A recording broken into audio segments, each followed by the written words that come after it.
unmuted to reduce disruption. However, we will unmute you if needed. And if you have any questions or need assistance, please let Gina or Cecilia know. And hello, dear Venerable Robina. Yeah. Je n'ai pas l'autorisation d'enregistrer. What's happening? Wait a minute. I've got to find a. Je suis désolée, il faut que je demande à l'autre l'autorisation d'enregistrer. People that Okay. So what's happening? Okay. Thank you, Venerable Robina, for joining us today for this Good. special opportunity as we come together as a global community. I would like to say a few words about you. Well, keep it simple. Okay. Since being ordained as a Buddhist nun in the late 1970s, Venerable Robina has worked full-time for Lama Thubten and Lama Zopa Rinpoche, serving the Foundation for the Preservation of the Mahayana Tradition, the global organization our local Dharma Center is a part of. Over the years, she has served as editorial director of Wisdom Publications, editor of Mandala Magazine, executive director of Liberation Prison Project, and as a touring teacher of Buddhism. Her life and work with prisoners have been featured in the documentary films Chasing Buddha and Key to Freedom. Venerable Robina is here today with us to answer questions as we navigate this chaotic world and try to live a more meaningful life as we come together to take action in making a difference for humanity and the planet. That's the plan. Yes, so today our purpose is to learn a bit about the wonderful organization, the Global Tree Initiative, and how you all can become, if you're not already, a part of it. Together we can create a conscious, wise, warm-hearted world of peace where people respect and live in harmony with animals and the environment. So with that, Venerable Robina, Yeah. would you like to set a motivation for our talk this morning? I think you just did it. So it's good Okay. enough. You just said it. But Okay. I want to add, without being cynical, but don't hold your breath. That's the motivation. But you know, we have the added. So then to add to that point, our motivation has to be exactly what you said.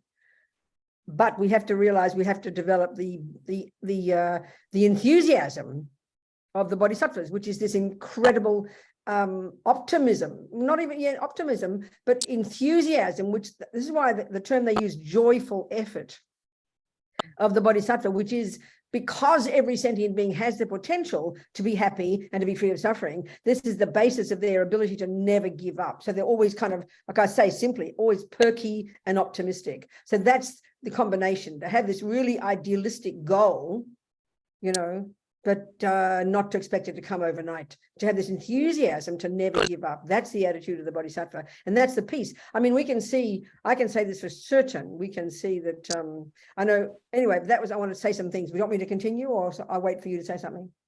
No, please continue. Okay, this brings me to one of the questions, you know, how to, here, somebody sent me some questions. You asked, actually, how to have an impact on our local community and on the global level. So this is what I'm thinking, you know, from this attitude of enthusiasm. This is the thing that I've seen for myself when I was in my late 20s and early 30s, when I was living in London in, like, that means the late 60s, early 70s. And it was, I mean, I was ripe and ready for revolution, totally 100% committed, you know, to make the world a better place. You know, the idealism of being a kind of radical lefty activist. And I was sincere. There's no question I was sincere. But what I could see was, and this gets me to another question, which comes in here, which is really perfect. It's that when you start to work for others, you tend to forget yourself. So you get dragged down and full of despair. And this is totally relevant at this point here. So I remember, so, you know, this, I want to use this analogy, which I use continuously. I think it's not just a cliche, it's really powerful. That in the Mahayana view is that a bird needs two wings, wisdom and compassion. So as His Holiness often puts it, compassion is not enough. And as Lama Zopa puts it, meaning well is not enough.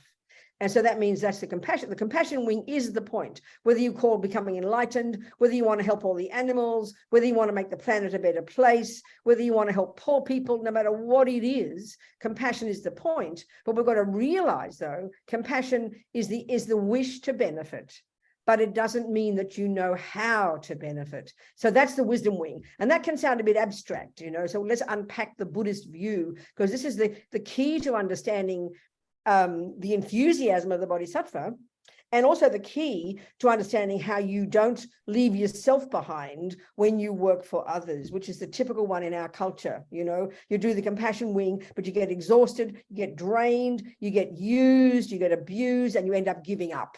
And I can see that really clearly from my own days in political activity, that people intensely idealistic, you know, whether it was feminism, racism, you name it, it's all the same now, it doesn't matter.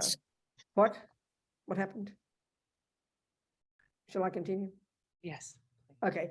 That Excusez-moi, what? Yeah. What's she saying? The French person, what's she saying? I don't know. We're having issues unmuting her. Okay. Claire, you need to unmute yourself. We're trying to give you access to unmute.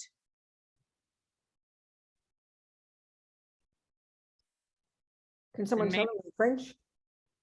Yeah, maybe. Okay, I will. Daichen, can you tell her in French? She has to unmute.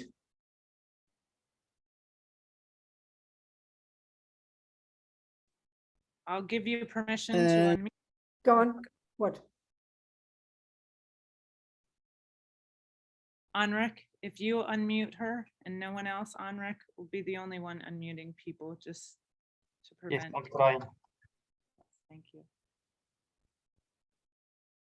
Claire, we're going to give you access to unmute again.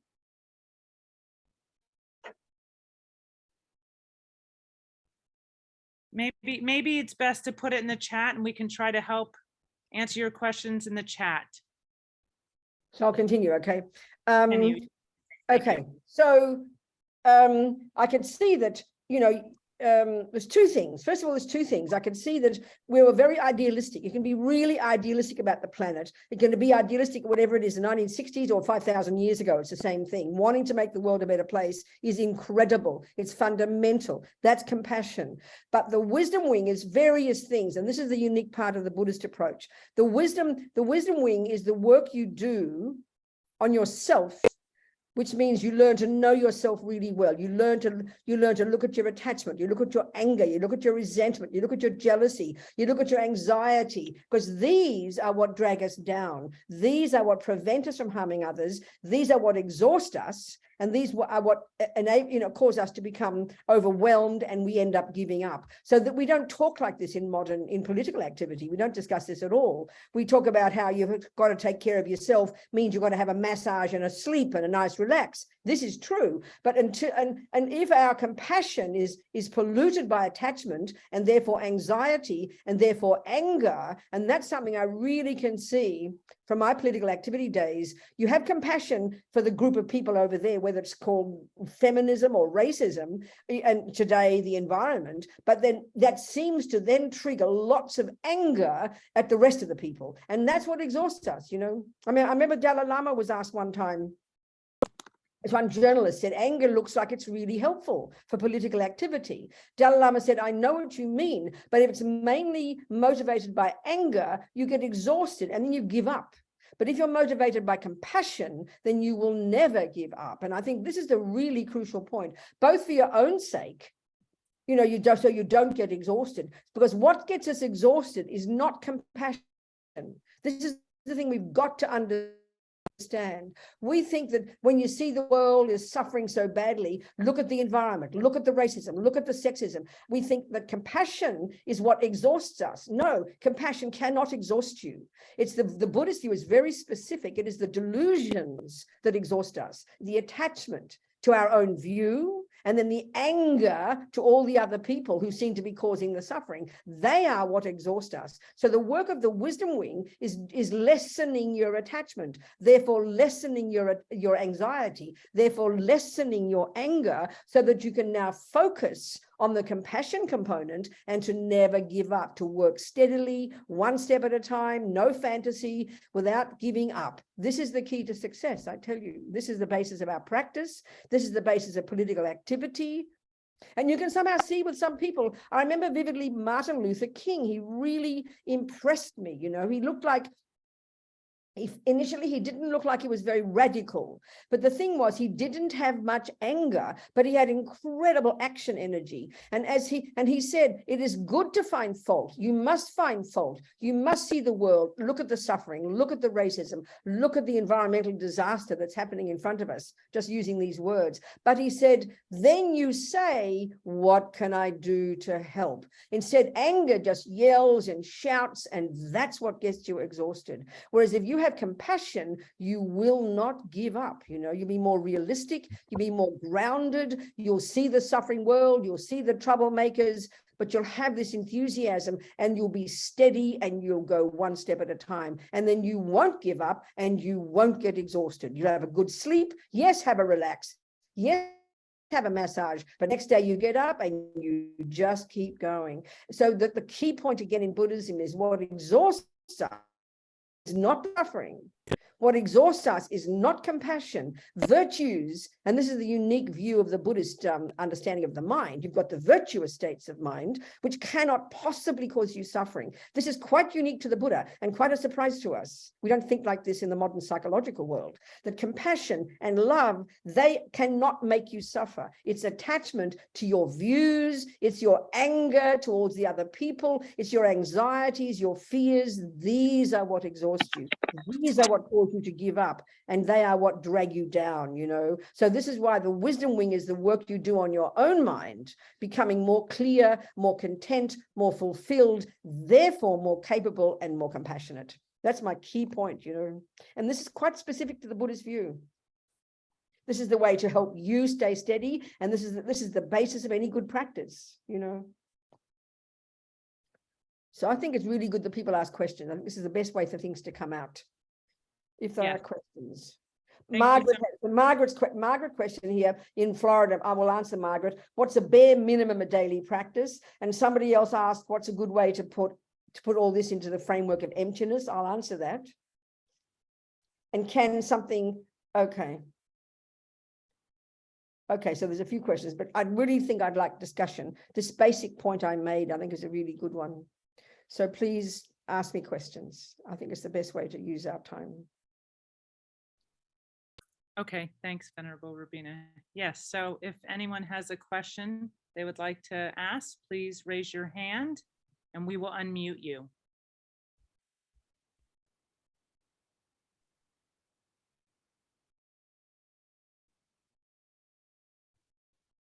I don't see any.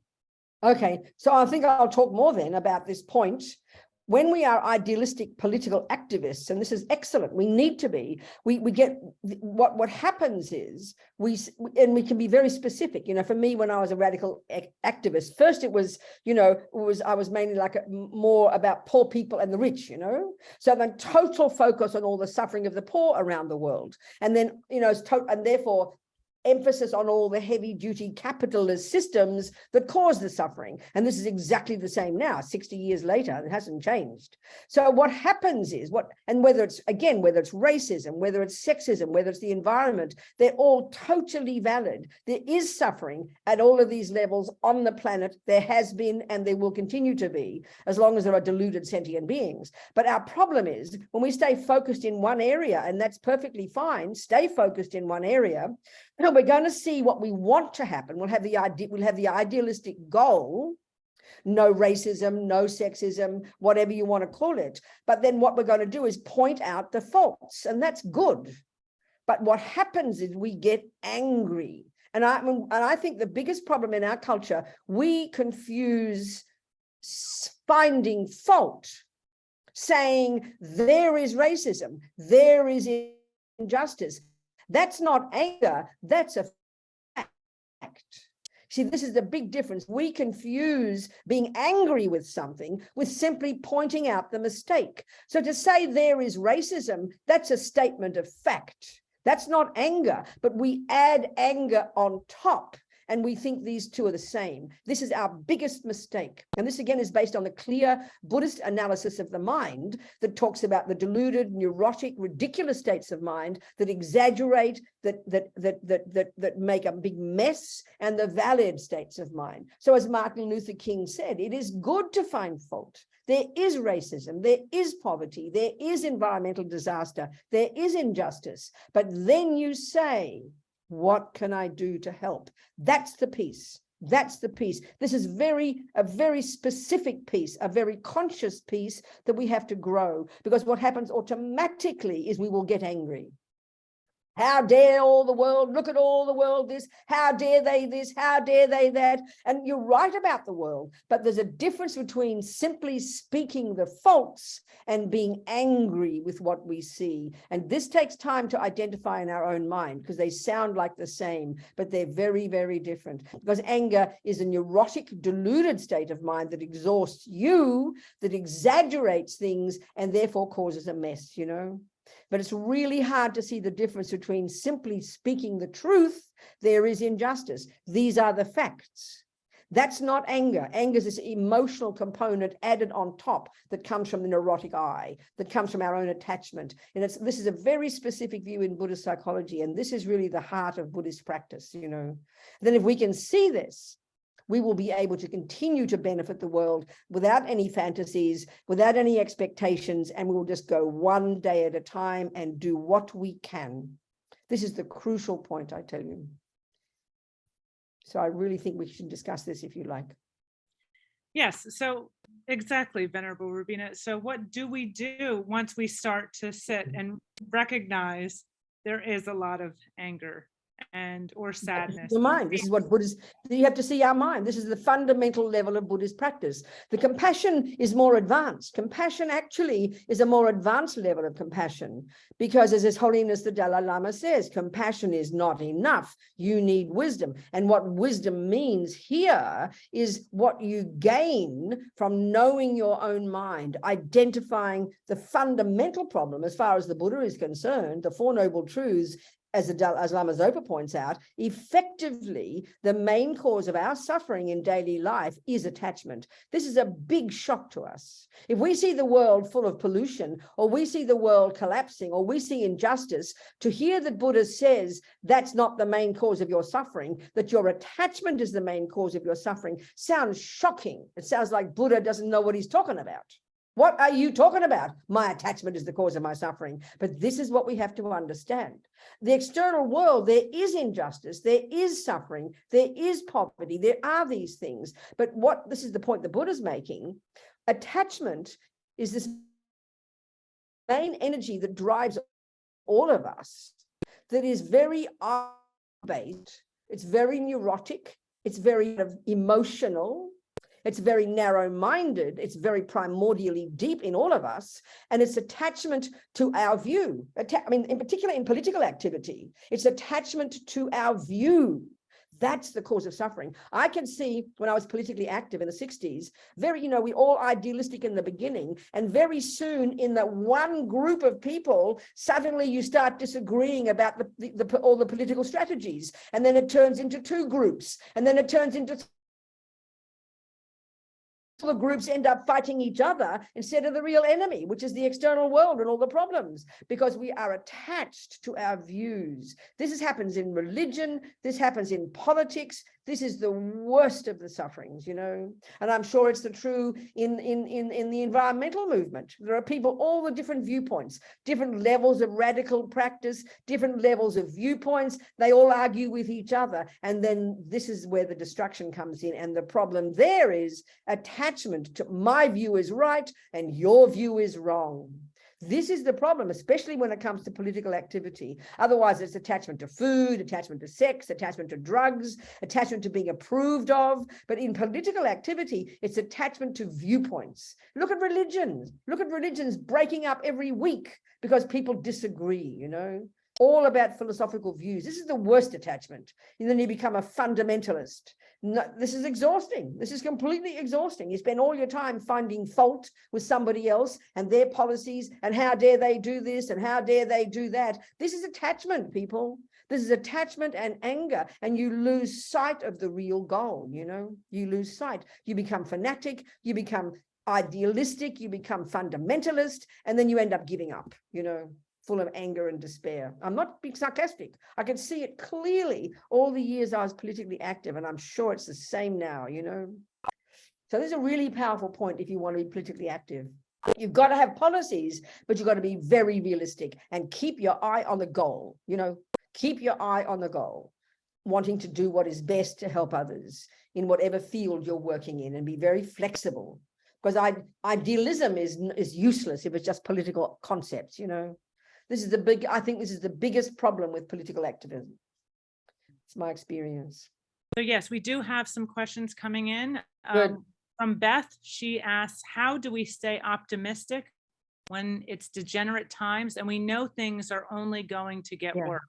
That's right, exactly. Things are only going to get worse. So this is, of course, if you have the Buddhist view of the world, and that's your decision, you don't have to have the Buddhist view, but the Buddhist view is a very big long-term view. You know, we are in degenerate times right now, which means, and this is where, you know, this means the causes of where we are now karmically are from thousands of years ago in terms of lifetimes, thousands of years ago. You know, I remember, you know, if you're even thinking of the environment, you can go back thousands of years and see the causes of what we are now experiencing this moment. So the environmental picture is a very big one, and you need to have that big view. So, you know, at this moment in time, it is desperate. All you can do is do what you can. So if you have the Buddhist view, you know that you're going to have future lives, and you have to sort of create the causes for the future. That's why the environmentalist is a good one, because it thinks long term. But I mean, we have to be realistic. And then even if it is, you know, the bodhisattva attitude of this optimism, even though it looks like it's a disaster, still there's something you can do. I mean, I use an example, you know, let's say, you know, like I think all the Ukrainians having a war now, they did not anticipate a war coming. Their life was probably normal. Maybe the people, some group of people in the Ukraine, let's say, were very poor, and that was their big problem. Then suddenly this other country comes in and they start bombing their country. So now you have to adjust. You would not have anticipated this nightmare 15 months ago, but now you are in this nightmare. So you adjust your expectations. Now you've got no home. Now you're an exile. You've got to keep adjusting to the reality. You can't give up no matter how bad things are. The whole of your city can be burned down. So you adjust your expectations. What can I do now with no houses left? What can I do in this war zone? You don't give up. You know, you don't give up. No matter how bad things get, you don't give up, because there's one person you can help. You can help that dog, that ant, that one small person. No matter where you are, you know, you can do something to be of benefit to others, no matter how bad things are. So nothing wrong with having an idealistic goal. But then when things fall apart and disaster is there, this is our tragedy. When we have a lot of attachment to our expectations, that's why we despair. And then we can't see the light at the end of the tunnel. And that's why we kill ourselves, you know. So no matter how bad things get, there's no advantage in not giving up.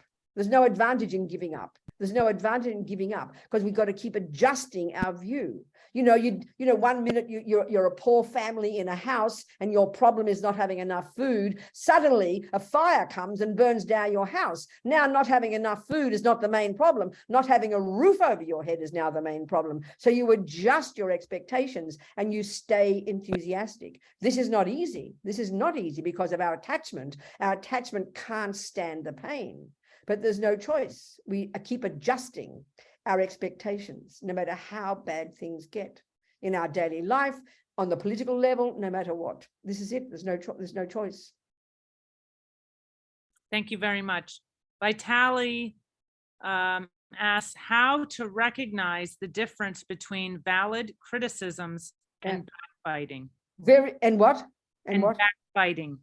Backbiting. Say Yeah. a bit more. Like talking behind the back. Well, I Gossip. mean, talking behind the back. Okay, so let's say it's in a group of people. Let's say it's in a political group. If you're having a meeting, you've got a group of people, and you're all working on the same goal. This could be at work. This could be political activity. It could be the family. So this is difficult because when you get angry with that person and you want to blurt it out to somebody else, but I think it's really important to think, well, what are the facts? What are the facts? Not anger is like anger is an extra emotional interpretation of the facts. Let's say somebody stole your money. And you're going to talk to let's say one of your sisters stole your money, and then you want to talk to another sister about it. There's actually a big difference between speaking about the facts in order to find a solution and just simply bad-mouthing. You have to see, it's very evident, I think we can see the difference. The anger component is very emotional, and you're mad at your sister for taking this money, and you talk about it behind her back. I think we really, if we're very cautious, we can see the difference. So the real one, when it's valid, is that you want to find a solution. You want to find a solution, both for your sake and your sister's sake. That's a big difference. It can still be strong, but it's got to be proactive, and it's got to be wanting to find a solution. I think that's the difference. Instead of just criticizing, you want to find a solution. That's the difference. I would say that's the difference. Very helpful. Thank you. Emma from France asks, is it possible to be compassionate to the nature to help animals and insects to build a new way to see the future with the heart inside? I'm lost a bit. I think I need that question again. I'm sorry. No, it's okay. Is it possible to be compassionate to nature? It sounds like to help animals. No, I heard the question, but I don't understand it. I really need that person to speak to me Okay. again and explain what they're saying. So France, Venerable Robina, we'll see. Sometimes it's hard when they're in the French room to ask the question. Well, I Because don't know what to say because different room. I would need a more practical question. Um, Can So the person Emma- ask the question, please? Can the Emma, person can you come into the English? Hello, Robina. Wait. Yeah, I'm here. Hello, excuse me. Difficult because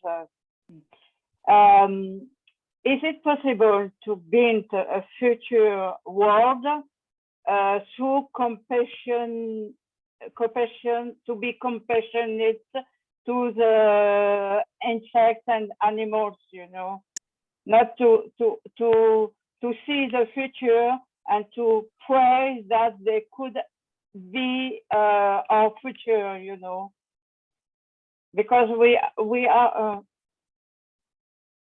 En français, Emma, en français. Excuse me? En français. In French is good. Go on. En français. Please, somebody can translate for me. Please, D'accord, d'accord. Est-ce que c'est possible d'envisager de transporter notre compassion à travers les animaux et les insectes et sortir de nos concepts humains actuels pour le futur?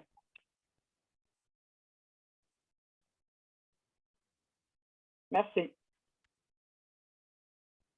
Est-ce que... Dechen, can you translate, please? So see, Venerable Dechen is in another room. She's I in the know. French. I understand. So how can I get to English? You might have to move into the French room, or she can come out. Whatever's best. Just do it, please. Just do it. So- Maybe I try to tell you in English another time. Yeah, try again. Okay, go on. Yes. Go on. Is it possible for me to imagine to develop my compassion through the animals and the insects, but for the future, out of human concepts we have actually, that I think, to pray to build a bridge between me as an human now to speak to the animals and insects, that they could create the causes for the future. I cannot quite understand, Emma, but my feeling is there's two things. One is the compassion in your heart, which is incredible. But the second one is animals can't do much. Their minds, I mean, they cannot do much because they mainly are focused second by second on getting their food and stop being harmed. They're living in fear most of the time. So I don't think animals can do much. All we can do is protect animals and protect the insects and protect the animals and not harm them. This is huge work. I mean, this is huge. This is the main thing. I don't think we can get the animals to do much at all, but we can do so much by not harming them. And that's the main one, surely. Is this the point you're making, Emma? I think there's nothing much animals can do. Would you agree with that? All we can do is protect them. I mean, that's compassion for the creatures, is to protect them from harm. This is a tremendous job to do. This is the most tremendous job, protecting them from harm. This is unbelievable. If we can spend our lives doing that, this is a special life. That's the best I can say, Emma. All right, darling. Thank you. Thank you, Robina. Other question, Nicole. Emily would like to know, how do we become the observer or aware of our attachments? And when we begin to understand them, how do you suggest we exercise to build our awareness and shift our thinking? Yeah, this is really the essence of what basic Buddhist practice is, I mean, when we think of Buddhist practice, or say any religious practice, we think of compassion mostly, and this is absolutely true. But I think this is a more advanced in Buddhism, because compassion isn't just for the animals. Compassion isn't just for the poor people. Compassion isn't just for the sick people. Compassion is for everybody, because why? Because we are all deluded. We should have compassion for angry people. We should have compassion for the harmers. We should have compassion for the capitalists. We should have compassion for the murderers. This is really difficult. This is the big compassion, because the Buddha is saying we are all suffering in one way or another. And one of the main ways we suffer is because we cause others suffering. So you don't have that level of compassion until you understand your own mind. Because why? In other words, the wisdom wing is like compassion for yourself. So Buddha's telling us in the most basic level, in the Four Noble Truths, his very first teaching, he is telling us that our own suffering is caused by our attachment, anger, anxiety, jealousy, depression. All these are the cause of my suffering. Okay, for the future, on the basis of acting with negative actions and harming others, that's the cause of the future suffering. But right now, we're overwhelmed by these neurotic states of mind. So it's not an easy job. It's not an easy job to see our mind. That's why in the very first level of practice in Buddhism, he doesn't even discuss seeing your mind. He says you've got to first control the servants of your mind. That means the body and the speech. So at least we must start by not killing, not lying, not stealing, not raping, not harming others. This is already a tremendous practice. when we can begin to control our behavior, control our speech, especially we humans, and control our body by not harming others, that gives us the space to now do the real job of seeing the attachment for what it is, seeing the anger, seeing the depression, seeing the anxiety. This is quite subtle. This is quite subtle. It is hard to see our own mind, you know. It is hard job to see our own mind, to be our own therapist, as Lama Yeshe puts it. The words sound easy, but it's quite a difficult job. But we won't see our mind if we can't control our speech, if we're all the time shouting and yelling and abusing and not saying truthful words, if we just greedily take whatever we like and don't control our body and speech, we can't begin to see our own mind. It's impossible. So this first level of practice sounds kind of boring. Don't kill, don't steal, don't lie, don't jump on somebody else's partner, don't take something that doesn't belong to you, control your body, control your speech. Then they are the servants of the mind. Then you can begin to see the attachment and the anger that drive that behavior. So it's quite powerful.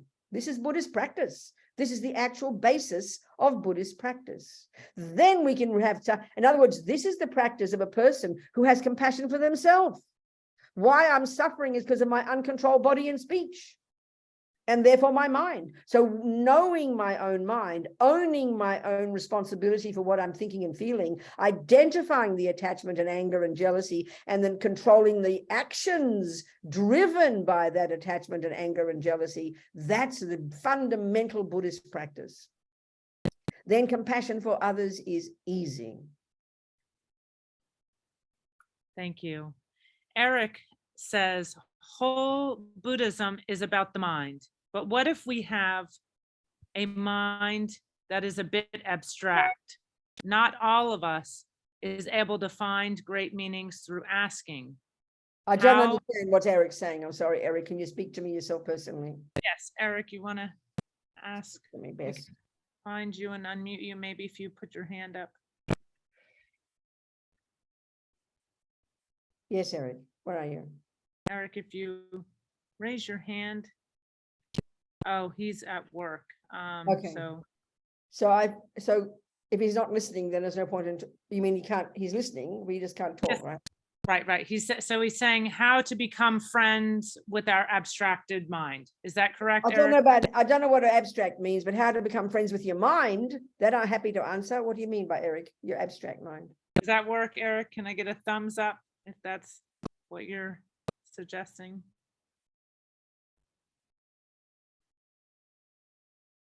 Huh?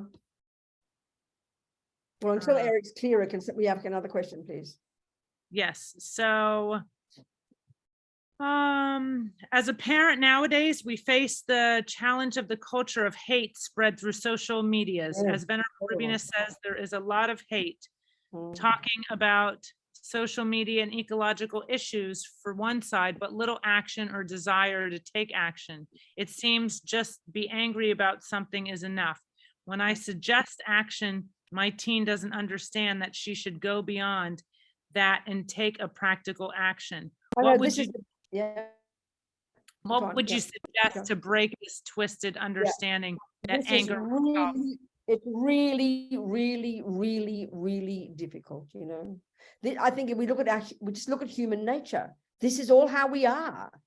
Whether before social media, I mean, I can see it exactly the same, but more intense now. When I was a kid, no such thing as social media. And I understand you as the parent as well. It's just a question of the level of intensity of it. But automatically when we're younger, unless we're really conscious, and as young people, we're not conscious, what we do is find fault. I mean, look at children at school being mean to each other. Look at bullying, you know.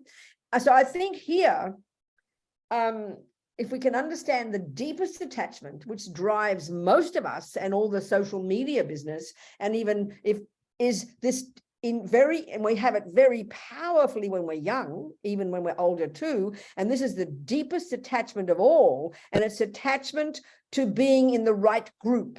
attachment to being approved of. We're craving to be seen as a good girl. So especially when we're younger at school, you've got different groups, different cliques of people. We're desperate to be seen as somebody good. We're desperate to be approved of. So social media is just completely that. You want to be part of the group that you agree with. And so we have viewpoints all the time. We're constantly talking about things. So it's really hard to see that we need to do something. So, I mean, if you're a parent, of course, there's no point in giving lectures to your child. You know that. So maybe it's still good to give advice, but maybe more wisely, maybe to, I don't know, maybe to, I mean, some people do. I mean, some young people are like that. I remember during the pandemic, one kid, he was like 9 years old. He was being bullied at school, you know, and he was so unhappy, but he had this attitude of what can I do to help? So suddenly he started gathering food for old people, this 9-year-old kid, you know, so it is possible.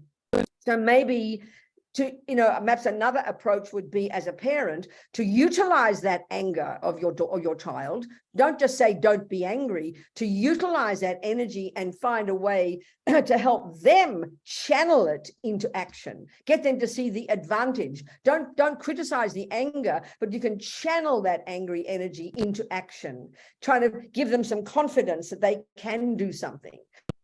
But you need courage to do that, especially as a young person, because you don't want to be criticized by others, you know, so you've got to have courage to do this. But if you can encourage them to channel this anger, don't criticize the anger, but channel it into what can you do, what can you do to make things happen. Some people are very good at that, so I think that's the best you can do. There's no advantage in criticizing, but if you can channel it, get them to channel their energy, you know, that's the best suggestion I can make.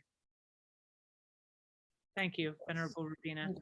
John would like to know, how do we keep joyous effort in everyday life through the busyness of our routine? It's really difficult. I mean, joyful effort is like the end result, you know. It's not, I mean, effort is not joyful in the beginning. This is why we have to really understand what the meaning of this joyful effort is. Joyful effort is like the end result. So what effort is, think about this, analyze. When they talk about in the 6 perfections of the Bodhisattva, they talk about this joyful effort or enthusiasm. But the way to understand what it is very clear when we understand the opposite. And the opposite is very clear and is surprising initially. The opposite is laziness. So you listen to this, it's very powerful. So and you see, the very first kind of laziness says, oh, too much effort, can't be bothered, I can't be bothered, it's too much effort. Well, analyze what that means. The thing that takes too much effort is what attachment doesn't want. You see, attachment at this level is this primordial kind of attachment to being in our comfort zone. Attachment to having no problems. And as soon as you make effort, then that part of you is not happy. You know, effort is you have to push past your comfort zone. You have to push beyond your comfort zone, and that's what effort is. And we all know you can't succeed at anything if you don't make effort, but you've got to do it one step at a time. So then you will end up with joyful effort. But in the beginning, it is not joyful. It's like going to the gym. The very first day at the gym, you come home with so much pain, you can't believe it. You discovered muscles you didn't know you had. There's no joy, but there is, in a sense, there is joy because you know you're making progress. So when you're at the gym, you've got to push against the inertia of attachment, because you'd rather just give up, you know, we'd rather just give up because we don't like to make effort. And remember, the part of us that doesn't like to make effort is because of attachment to being comfortable. So it takes a lot of courage to make effort, whether it's political activity, whether it's the difficulty of your family, whether it's your own practice. So you've got to go one step at a time, very humble, you know, knowing that, as we say in English, that practice makes perfect. The Tibetans have a very nice way of putting it. They say nothing gets more difficult with practice. So you've got to have that confidence. So the opposite of effort is laziness, can't be bothered, or you put it off. The next level of laziness says, oh, I'm too busy, I'll do it later.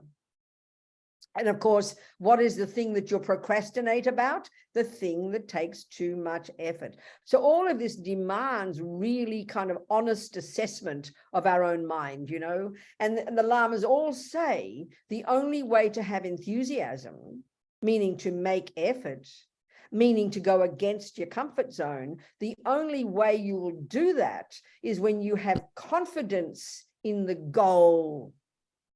So if you're really enthusiastic about the goal, if you know the benefits of the goal, then you will make effort and it will gradually become joyful.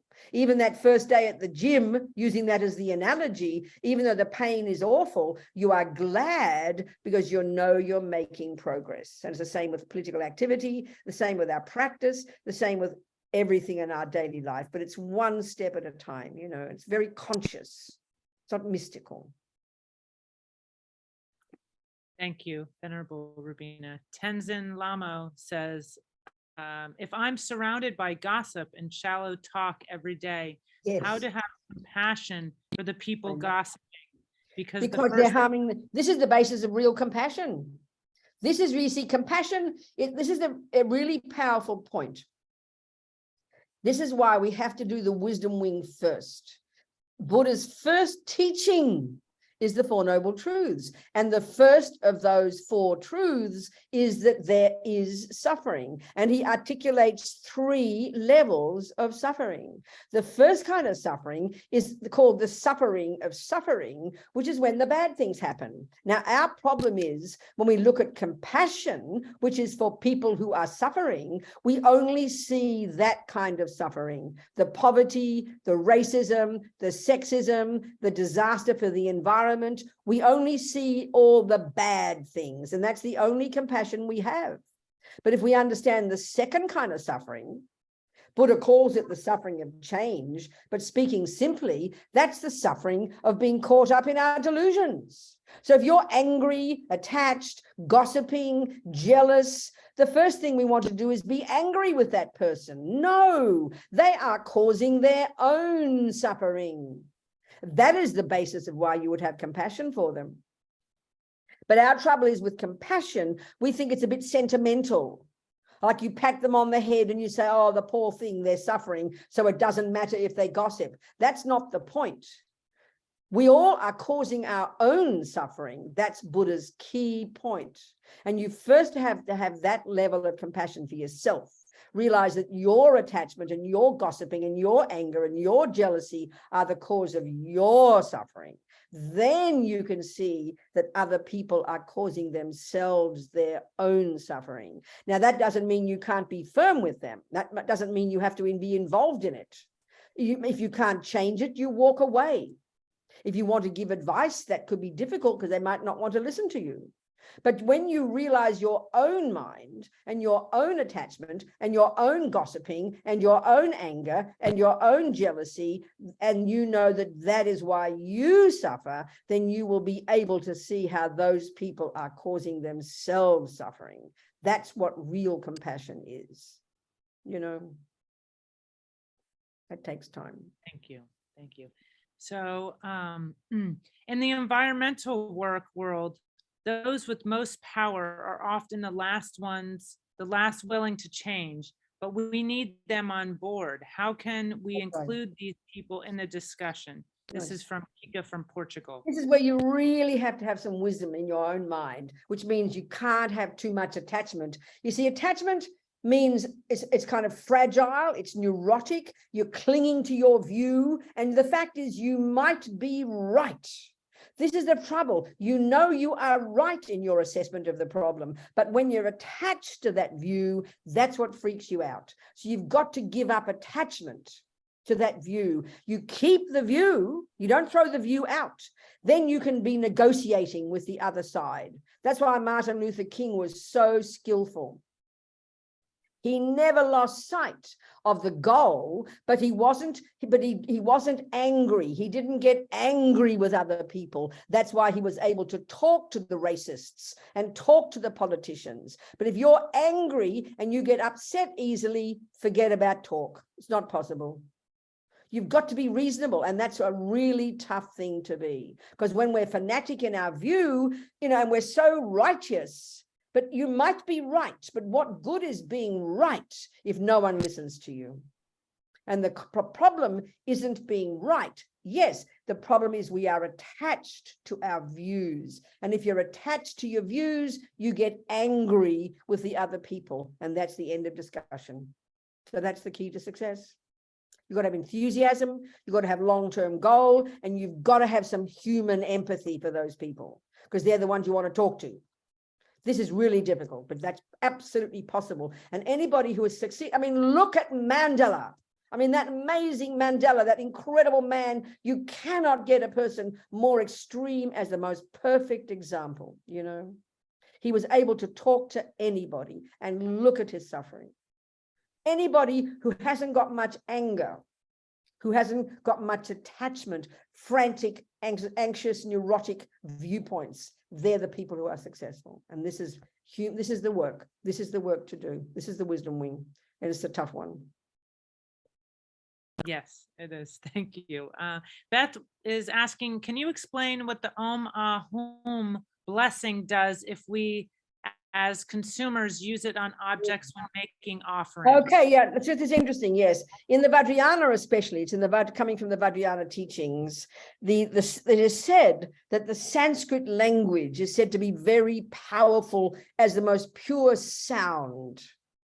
Okay, so I'll say a little bit more. In the Vajrayana explanation of the way we are constructed, we have got this gross body and the gross mind, which is our sensory consciousness. Then we have what they call a subtle body and subtle mind. And so the subtle body, and this is the basis of the Tibetan medical system. It's a bit similar to the Chinese system. It's probably similar to the Ayurvedic system. We've got these, they talk about, we've got these 72,000 or something subtle channels, like a subtle nervous system throughout the entire body. And coursing through that subtle nervous system is all this subtle wind energy or prana. It's subtle physical. It's the subtle level of our physicality. And it's this wind energy. And now this wind energy, is what sound is. So this wind energy is connected to our different states of mind. So when you say any sound, you can only say a sound because air is there, So by first of all, being silent is one way to purify your speech, because speech is sound. Another powerful way to purify your speech, and therefore to benefit, is to say mantra. So mantras are all Sanskrit. The Tibetans haven't translated these Sanskrit mantras. They're all stayed in Sanskrit because they all say it's the purest sound, the most blessed. So Om Ahung are these three essential syllables that are said to represent enlightened body, enlightened speech, and enlightened mind. They're like the essence. So when we say bless our food, for example, and we say Om Ahung, and you blow on, let's say, Lama Zopa says, for example, a bone that's even 1,000 years old, by saying just some mantra, including Om Ahung or any other Sanskrit mantra, and saying it, you bless your speech, and then you blow on that bone. He said the consciousness, wherever that consciousness is, that whose body that was 1,000 years ago, wherever that consciousness is now, will get the benefit even of that mantra on that bone. So that's kind of powerful. So blessing your food, blessing the food of your animals, saying mantras in the ear of your animals. This is said to be incredible blessing for them because Sanskrit is said to be really powerful. One needs to look into this. Don't just blindly believe it. So sound is mantra, and it can be very beneficial. That's a general explanation. She goes on to continue by saying, does it negate the negative karma created by being complicit in the harm to beings involved in the object's production? Well, I mean, all we can, it's like anything you do with your mind, as long as Yeshi says, we create negativity with our mind. And so we purify it by creating positivity with our mind. So with a thought of compassion, you know, let's say you're in the meat market and you're out of compassion, you think of the suffering sentient beings, you didn't kill them even, and then you say mantra and blow on the meat. I mean, maybe they don't tell the butcher, he doesn't want to be happy, you know, or the fish market, and you can benefit that sentient being. And in your own mind, because you have compassion, of course, you're purifying. Yes, for sure. Okay. And then she says, can you bless an axe and kill someone, and that cancels the karma? I wouldn't think so, unless you're a bodhisattva. No, most people, I think that would be like, you know, you're about to stab me to death and you blow on the knife first. Thank you very much. I'm happy for you, but what about me? Doesn't help me much, does it? I don't think it, and you know, only the highest beings with no anger and no negativity can do something like that, I'd say. Not ordinary people. I would suggest not. Best to leave the axe there. Fernando says, is it possible to use Omahum to offer not only the objects of my attachment, but also the objects of my aversion, like my enemies? Well, I mean, it's not a question of that. Saying, first of all, there's two things. Well, there's you in this case. Omahung is not really the point. It's just three of the syllables. I mean, all the Sanskrit words are made up of these different syllables, right? So, you know, you saying mantra blesses your speech, and because your mind is connected to that wind energy, it also blesses your mind. That's the point. So, I mean, that's the point. By you saying mantra, you bless your mind and your speech. That's the point. It's not a question of offering.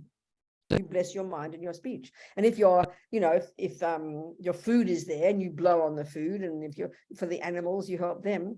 So that's the basic answer.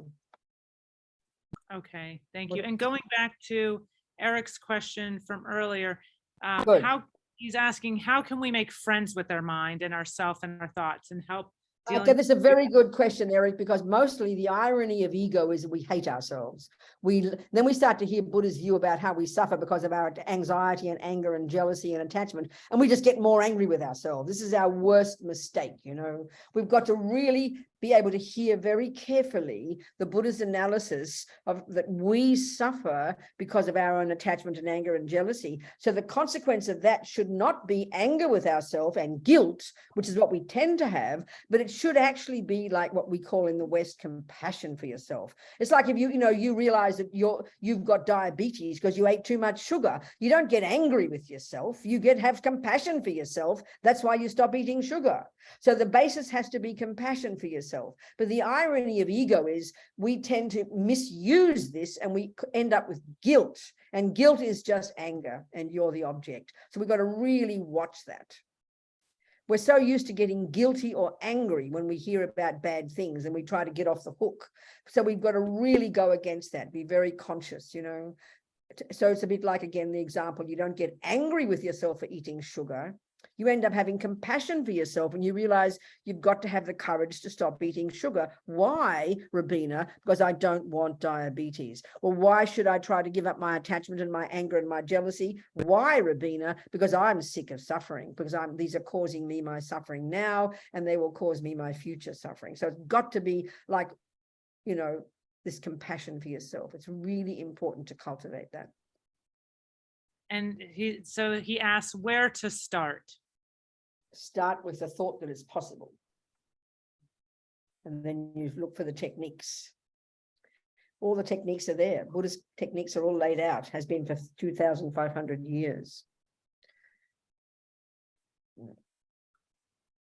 Thank you.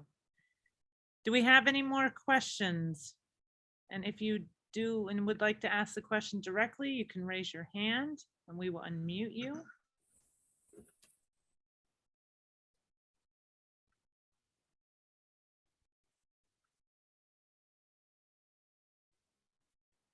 I'm just seeing who else. I'm seeing who's here. There's Norma. Hello, Norma. Hello, sweetheart. Happy to see you. Haven't seen Norma in centuries. Hello, darling. Hi, Robina. Hello, sweetheart. Who else is there? Julie, John, Tony, Hans, Will. Hello, Will. Julianne. All these people. Talk to me. Any old questions? I don't care. Anything. Any questions at all? Well, Man. you had, you made a statement earlier, but it didn't have a question, so I Okay. didn't put that one up, but yes, we do have another one here. Good.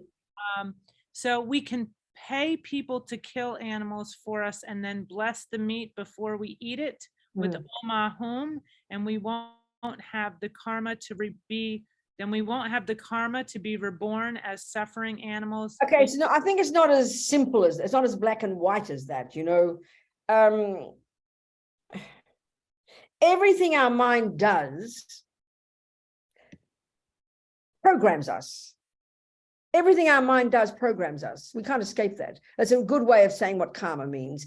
Everything we think and do and say every millisecond programs us, or as they would say in Buddhism, leaves seeds in the mind. We produce, so we produce the person we become.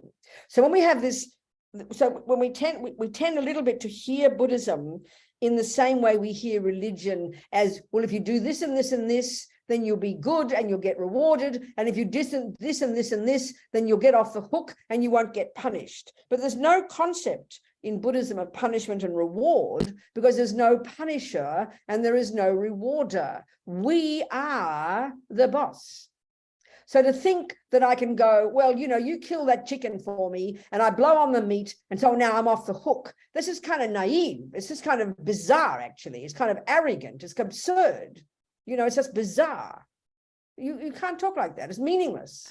It's like thinking, well, if I do this and if my doctor says, yes, it's okay, Robina, you can eat sugar, you won't get diabetes. That's the attitude we have, you know, which is rather naive. We sort of tend to think we do this and we'll get off the hook. It's kind of childish. You know, if we can be so unconscious to think, you know, I can go, please kill that chicken. And that when you just said, ask someone, pay someone to do it, that means actively, please kill the chicken. That's not the same as your grandmother offering you a chicken breast when you go to her meal, because you didn't ask anybody to kill the chicken. It's much more nuanced than that. But something as simple as please kill that chicken, and then I'd say mantra, and then I'm off the hook. No, it's not like that. In fact, that's worse. It's worse because you've just caused another person to create the negative karma of killing the chicken. But it's very nuanced. And the thing is, I mean, it's a really big issue because I think, you know, we only ever ask about the real issue about animals, isn't it, is using animals' flesh and bodies for our own advantage. But we never ask the question like that. We always only ask about it when it comes to eating the flesh of an animal. And my suggestion is because we're so attached to eating, that's the only thing that counts. I mean, I've never, ever had a person ask me the question, what's the karma of wearing a leather belt? It's exactly the same.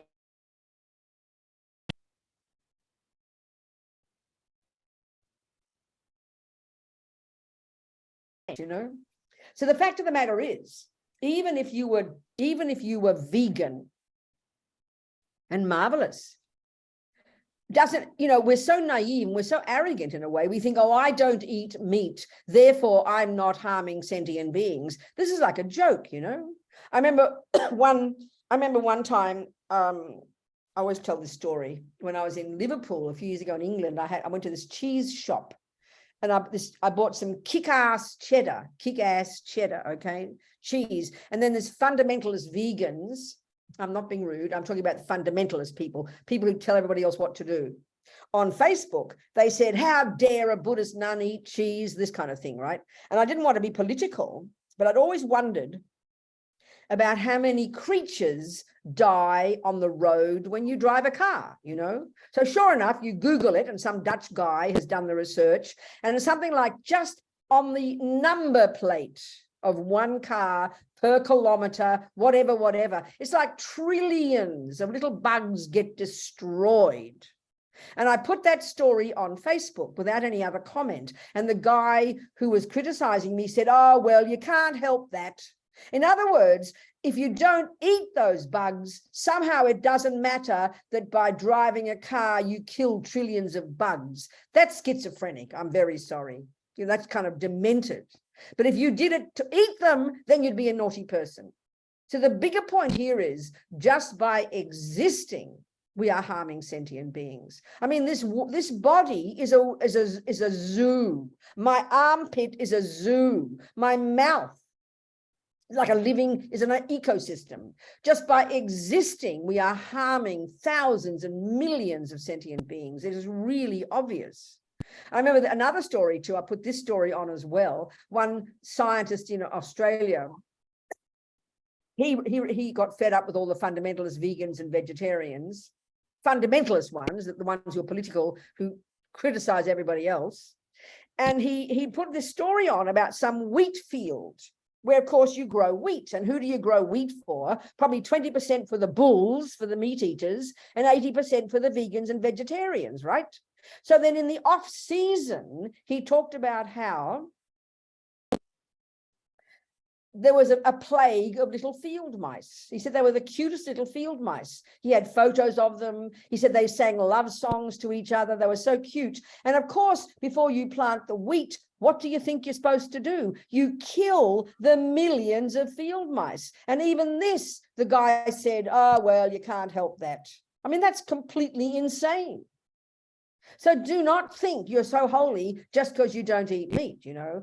Just by existing, we harm each other. So the question is in what to do with this. Well, the question is all you can do is start with yourself and at least develop the attitude, the wish to not harm sentient beings. You can't do more than that first. Then do what you can politically, like Emma's point, attempting to have compassion and do what we can to make the world to help stopping harming sentient beings. So we've got to really become conscious, you know. So I would argue that a person who might eat a lamb chop occasionally, but never wants to kill anything, practices every day, lives in vows of not killing, and has real compassion for suffering sentient beings and tries to avoid harming any of them, is a really good practitioner. Whereas, you know, if you're a fundamentalist vegan, you don't care about all the insects. You don't care about all those field mice who are slaughtered for your holy wheat. That's really deluded, you know.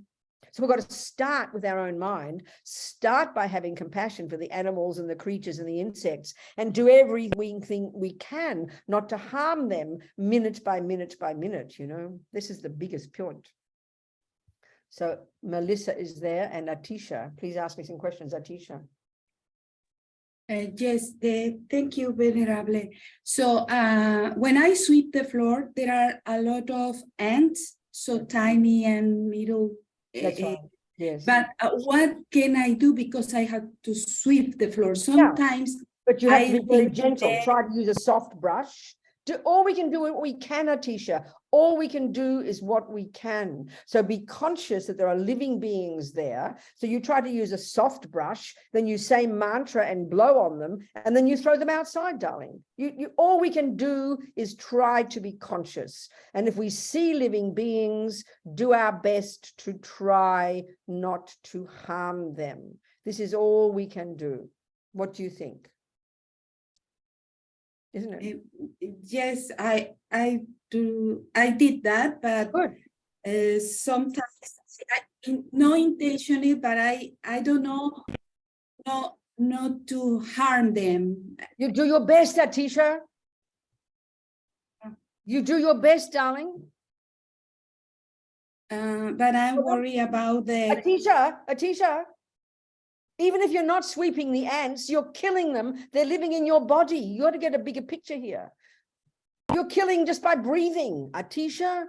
There are beings living in your body at this minute. You have no intention to harm. You don't even see them. So when you realize this, you do what you can. And then if you have a practice every day, you do the 4 opponent powers. If you see creatures, you blow mantras on them. You do your best. Are we communicating?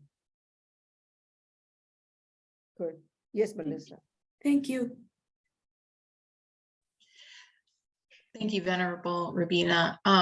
My question is it harmful to work animals like in fields or to cattle, cattle dogs and things like that? I understand, yeah, and it's interesting. I mean, I remember thinking something like, there's one Lama I know who, when they would go to Tibet, people would all ride on yaks, and he would never ride on a yak. So it's very individual, isn't it? I mean, you can still have compassion for the animals and take good care of them and feed them well.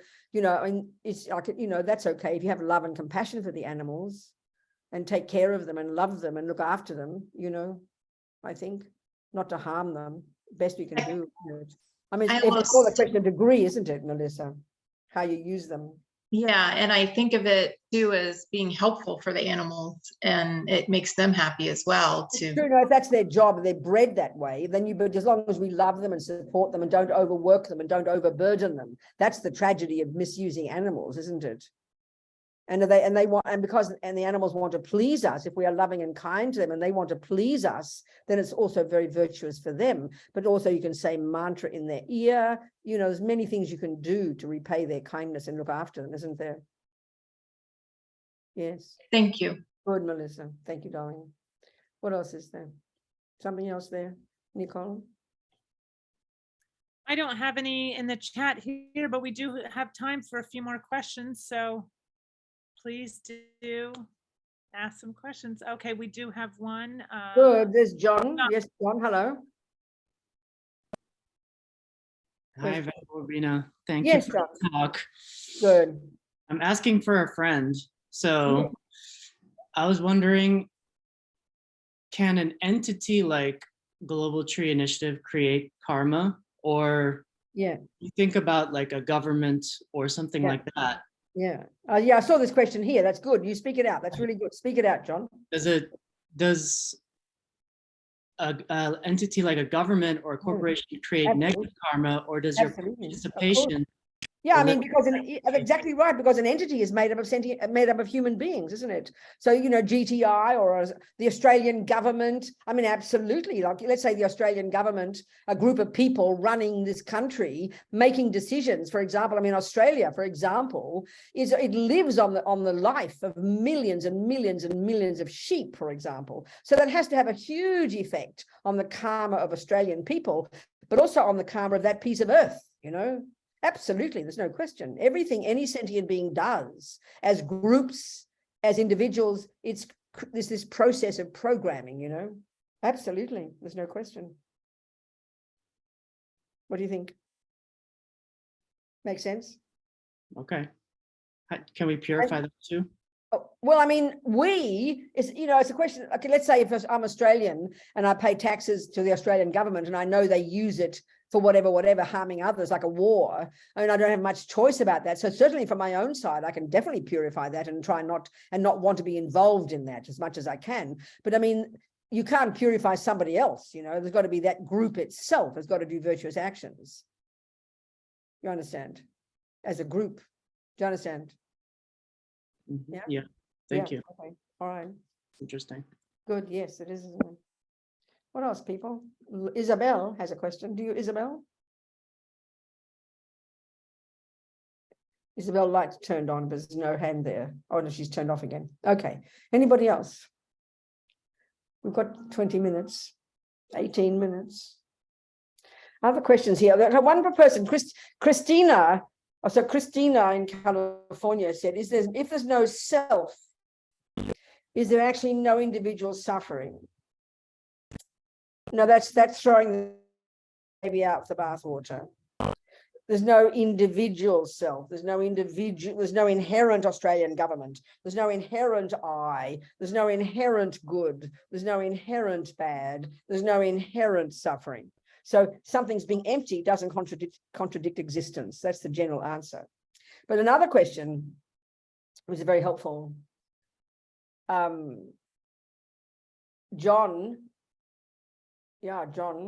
asks, what is emptiness for a beginner? Well, it's a really good question because you see, His Holiness the Dalai Lama was asked, how do you apply empty? What's an easy way to apply the concept of emptiness?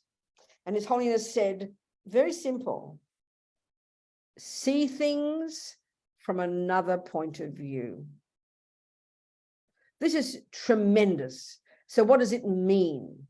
Well, because we don't have the realization of this so-called emptiness, because we don't have the realization that things exist interdependently, because we have the view of the opposite, which is this intense kind of fundamentalist black and white, I am right, you're wrong, like we described this. That's the fundamentalist view of this primordial ignorance inside all of us that can't see reality, that things are more nuanced than that. Everything is more nuanced than simply being this or that, you know? So when we just see things as this or that, black and white, up and down, good and bad, fundamentalist, then it's a disaster. There's no space, you know? So all His Holiness is saying is things lack, because things lack that kind of fixed position, because things aren't so black and white, because things aren't set in stone, things are more nuanced than that. So there you are looking at a certain situation and you're angry with your husband because he's slurping his tea. Think something as simple as that, and you're mad at him. That slurping of your tea is making me crazy, you are thinking. Well, guess what, people? See it from another point of view. So, for example, you know, we've got no choice sometimes. Something really simple, you know, like if you can't change something, it's fine to ask your hubby to not slurp his tea, but a much better solution would be to reinterpret it. In other words, as His Holiness said, see it from another point of view. So, I mean, for example, I'll just tell you an example. I get ringing in the ears. This has been something that's very powerful, because ringing in the ears, you can't make it go away. You can't stop the noise, except by having another louder noise that overrides it, which is no benefit, you know? So because I've realized I can't escape it, I'm not trying to be holy here, but this is a very good example, because I can't make it go away. So what am I going to do? I have to interpret it differently. So all I can do is think of it as a good sound. All I can do is welcome it. I'm not being sarcastic, and I'm not trying to sound holy. I don't have a choice. In other words, because ringing in the ears is what attachment doesn't want. Attachment wants silence, for example. So when they have the ringing in the ears and you can't make it go away, you're going to get aversion. You'll have aversion. You'll get angry. You'll get upset, which is what happens. If you've got ringing in the ears, you'll know what I'm talking about. So what choice do I have? There's no point in going crazy. I can't change it. So I'm learning to literally see it as a good sound. And I promise it's working. That's the answer. That's seeing something from another point of view. You know, that's again always I use the example of my friends in prison. I always use the example of my friend Sunny in Ireland, who was on death row. I always use this example. 17 years of hell. Husband got executed, lost her kids. A family died. She was totally innocent of killing these policemen. 17 years of hell. And she said, finally, I realized I couldn't change anything. But they couldn't take my mind from me. So I decided I am not a prisoner. I am a monk. I am not in a cell. I am in a cave. In other words, she interpreted it differently. She saw this situation from another point of view. That's applying the philosophical view of emptiness, which is that nothing has an intrinsic nature. It's a question of how we label it. So there's the answer to that one. What else, people?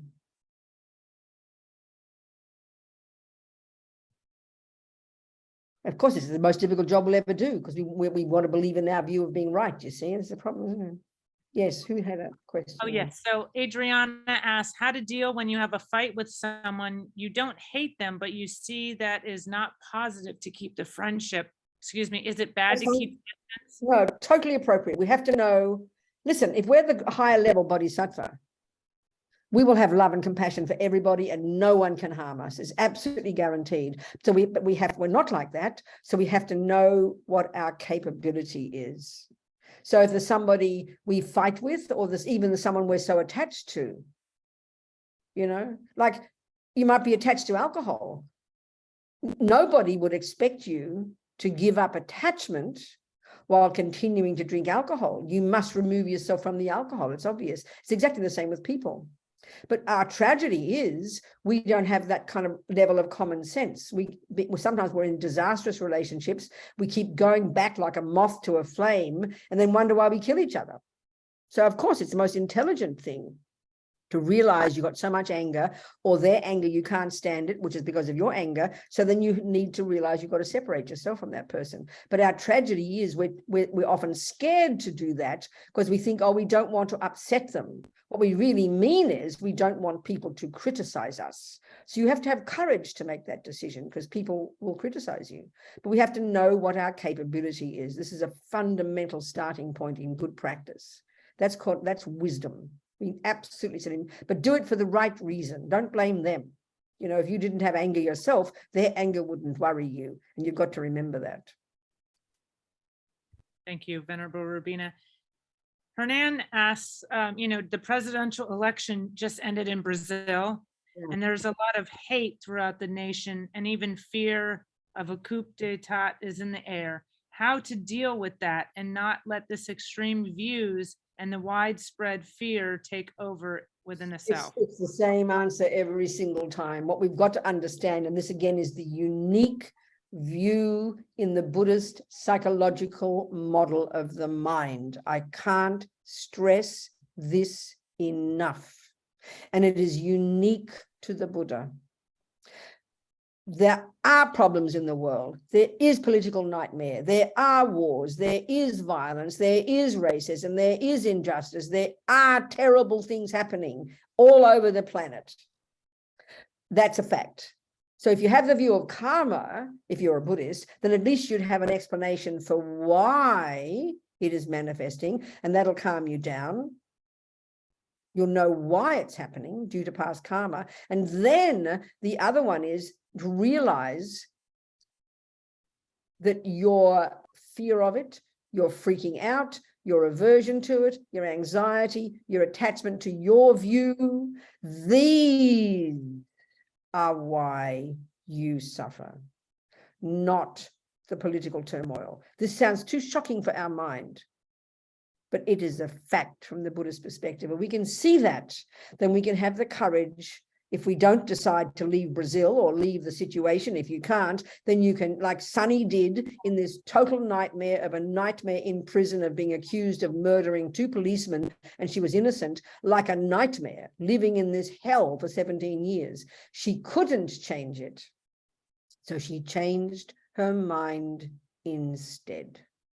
This is the fundamental level of Buddhist practice. The words are very simple, but it is revolutionary, and I'm not joking. Thank you. Another question from the Portuguese room. How can we help people to stop believing in bad people? By loving them, by talking wisely, by not criticizing, not freaking out, by understanding their mind and giving them some facts, but also showing empathy towards them. You know, you can't have a discussion with a person if you're trying to bully them. That doesn't help. Whether you're a parent or a teacher or just a friend, you can't possibly win that way. You've got to not be scared of their views. That's also the thing. Realize, you know, I remember talking to one time. I remember at a gathering. There was a white supremacist. Kind of it popped out of his mouth, and I started to ask questions. I didn't freak out at all. It was very fascinating to me. So I had to first of all recognize these views are completely crazy. I mean, he had these conspiracy theories, all these crazy ideas. So if I freaked out about it, then it's a nightmare. Start arguing and shouting and yelling. What's the point of that? I had to be able to listen to this guy, recognize as a human being there with completely ridiculous views, but also have some empathy to him as a human being, you know. Without that, how can there be a conversation? And then when you realize there's nothing much you can do to change their mind, because their minds are quite fixed, then you love them for who you are and you change the subject. Thank you. So our last question from Iman is, which area do we focus to make the world a better place? What do you mean by area? which area, of Iman, do you want to clarify? Which area do we focus to make the world a better place? What I mean by that is I'm talking about which area. Is it planting trees? Is it providing water? Is it Oh, I see. being Okay. compassionate to people? Good, Imam. You know, I think it depends on the situation in front of you. In one country, it might be the trees. In another country, it might be poverty. So I think all of us have got our own distinct experiences, Iman. You would know that from your own life. So I think you focus on what is right in front of you, where you are at the moment. You know, let's say you immigrate tomorrow to another country, well, then the job would be different. So I think there's going to be injustice and suffering everywhere we turn. So I think we look at what's in front of us and we do our best with that. Each of us doing something small. I remember one time in America, I was involved in a conference when I was working with Liberation Prison Project. And I remember one group of people put together a conference, all religious people. They were fed up with all the fundamentalist right-wing Christians in America dominating the conversation, you know? And so there are all these different groups, some Muslims, some Buddhists, some Christian, very small little groups, each of them doing what they can, even a group of 3 or 4 people doing something that they can. I think every small thing counts. You don't have to have grand ideas. I think it depends on your situation and what you're capable of, and whatever we do can be helpful. That's my feeling, Imam. What do you think? Yeah. Thank you so much.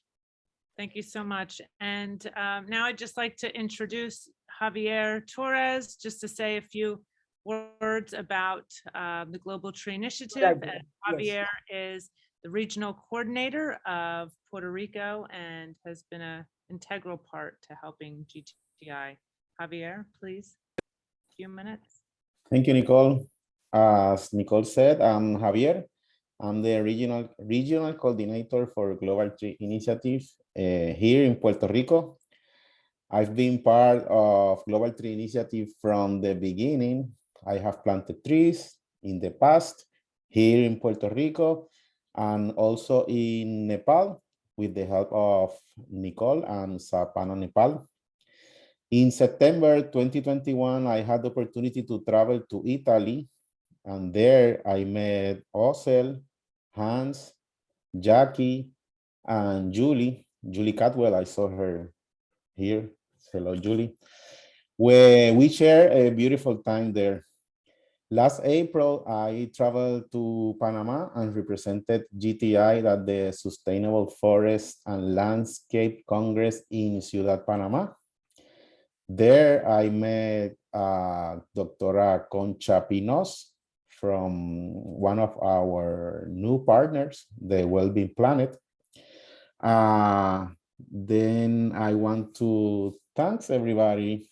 I want to thank Robina. Oh, there is Jackie. I just saw Jackie there. Hello, Jackie. I want to thank everyone for being here, Especially thanks to Venerable Robina and that beautiful inspiration talk. We also want to thank Nicole and Thubten Kunga Ling for hosting this beautiful event. And we want to say hello to Hans Tiebner, our new global director. I saw him there in the public too. Hello, Hans. Good to see you. Well, then I finally want to invite everyone to visit our webpage, PlantGrowSave.org. That's the site, the name of the site, PlantGrowSave.org, and learn more about our work and our global community. This webpage is our platform, and this is the place where we connect each other. Thanks again, and hope to see you soon again. Thank you.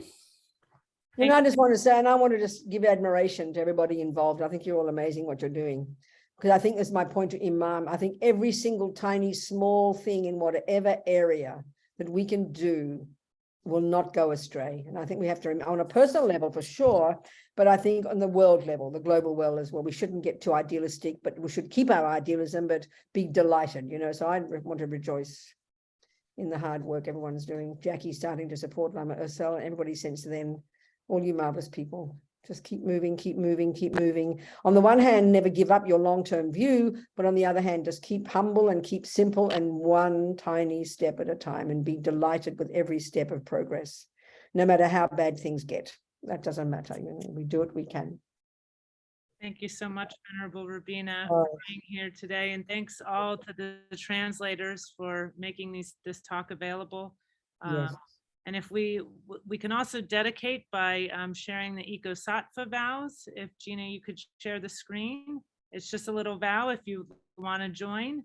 We vow to ourselves and to each of you to commit ourselves daily to the healing of our world and the welfare of all beings, to live on earth more lightly and less violently in the food, products, and energy we consume, to draw strength and guidance from the living earth, the ancestors, the future generations, and our brothers and sisters of all species, to support others in our work for the world and to ask for help when we need it, to pursue a daily practice that clarifies our mind, strengthens our heart, and supports us in observing these vows.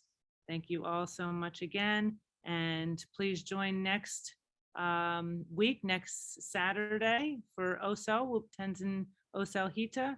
We'll be sharing a talk, or we'll be giving a talk similar to this one. And you can find out more information here, the Global Tree Initiative website, and we look forward to seeing you all there. Thank you all so much again. Everyone, we can unmute everyone and say goodbye. Thank you, everyone. Much love. Thank you. Thank you very much. Thank you. Robina. Thank you. Thank you. Thank you, Robina. Thank you.